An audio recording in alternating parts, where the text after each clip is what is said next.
ইফতার বানানোর সময় ঘড়ির টাইম দেখতে হয় না যে আর কতক্ষণ সময় আছে। মাশাল্লাহ, আমার সামনে এত সুন্দর একটা ঘড়ি ফিট করা আছে। এই তো জানালা দিয়ে তাকালেই দেখা যায় সূর্যটা হলো আমার ঘড়ি।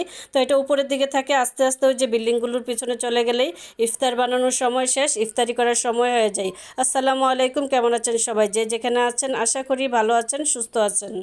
বাচ্চাদেরকে কখনো জিজ্ঞাসা করবেন না তোমার খালামণি আদর করে বেশি না ফুপ্পি আদর করে, না চাচু আদর করে বেশি নাকি মামা আদর করে বেশি, দাদু আদর করে নাকি নানু আদর করে। এই তফাৎগুলো কখনো বলবেন না, কারণ একটা হলো মার রক্ত, একটা হলো বাপের রক্ত প্লাস নিজেরই রক্ত। তফাৎটা কিন্তু জন্মের পরে বোঝার পরে আমরাই ভিতরে ঢুকাই দেই এইগুলো বলে। কখনোই আমি আমার বাচ্চাকে কখনোই বলি না যে তুমি তোমার চাচু আদর করে না মামা আদর করে, ফুপ্পি আদর করে নাকি খালামণি আদর করে। এই তফাৎগুলো আসলে কখনো বাচ্চাদেরকে বুঝতে দেওয়া উচিত না। মার গোষ্ঠী আর বাপের গোষ্ঠী এটাই দুইটাই কিন্তু আত্মার সম্পর্ক, এগুলোর কোনোটা বাদ দিয়ে কোনোটা হয় না। আর আমার সন্তান কখনোই এই তফাৎগুলো বোঝে না, কারণ দেখে যে দুইটাই আপন। তো ওর ফুপির আসলে অনেক খুশি, ওর খালামণিরও আসলে অনেক খুশি।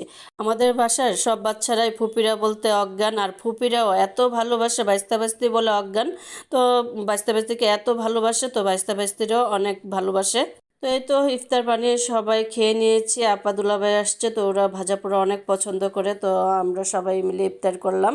তো সবাই বসে আছে, ফুপি কি নিয়ে আসছে এটা না নিয়ে যাবে না। তো বড় আপা সবার জন্য ড্রেস নিয়ে আসছে, তো বাচ্চারা তো অনেক খুশি। তো সবাই পরে পরে দেখতেছে যে কেমন হয়েছে, আর ড্রেসগুলো অনেক সুন্দর হয়েছে। তো মার জন্য নিয়ে আসছে, বাবার জন্য নিয়ে আসছে, আর বেবিদের জন্য নিয়ে আসছে। তো প্রত্যেকটা কালারই অনেক সুন্দর হয়েছে। ড্রেস পেয়ে বাচ্চারা যে কি খুশি, দেখেন কি অবস্থা করতেছে। তো আমি দূর থেকে একটু একটু ভিডিও করে নিয়েছি। তো মার শাড়িগুলো অনেক সুন্দর হয়েছে, আমার ভাগ্নে দিয়েছে, তারপরে বড়াপা দিয়েছে। এই তো সব কিছু দেখে আমি রান্নাঘরে চলে এসেছি। দুলাভাই চা খাবে, দুলাভাইয়ের উপলক্ষে আমরা সবাই চা খাবো। তো এসে আমি চার পানি বসিয়ে দিয়েছি, দিয়ে দেখতেছি কি কি রান্না আছে। নর্মালি ইফতার করার পরে আমরা চা খাই না, মাঝে মাঝে যদি মনে চাই তো কফি বা চা খাই, জারিফের বাবার আমি। তো বেশিরভাগই খাই না। তো আপা দুলাভাই আসলে এই উপলক্ষে চা করাও হয়, খাওয়া হয়। তো ভালোই লাগে চা খেতে আমার। তো আমরা সবাই চা খেয়ে নিয়েছি, আর এদিকে অনেক ইফতার থাকে, তো এগুলো খালাদেরকে দিয়ে দেওয়া হয়। আর তারপরে চলে আসছি আমার আব্বাজানকে নিয়ে, চুল কাটাতে আসছি। চুলগুলো অনেক বড় হয়ে গেছিলো। এই তো চুল কেটে যাওয়ার সময় রাস্তাতেই বাজার বসে আছে, তো দেখতেছিলাম। তো এক খালা জোর করে আমাকে মানে শাক দিয়ে দিয়েছে। তো জারিফের বাবা অনেক কিছু বাজার করে নিয়ে আসছে। তো ওই খালাটা আমাকে চিনে, আগে আমাদের বাসায় সবজি নিয়ে আসতো।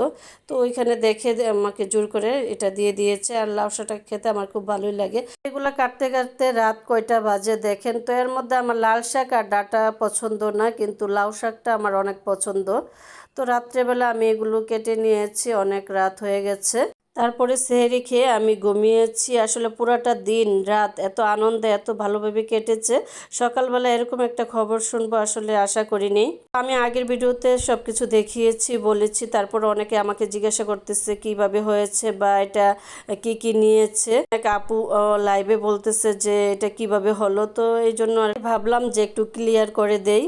সিসি ক্যামেরাতে আসলে কিছুই ধরা পড়ে নাই, কারণ যে আসছে আমাদের বাড়িতে একটা চিপা রাস্তা আছে, তো ওইটা দিয়ে আসছে যে আসে।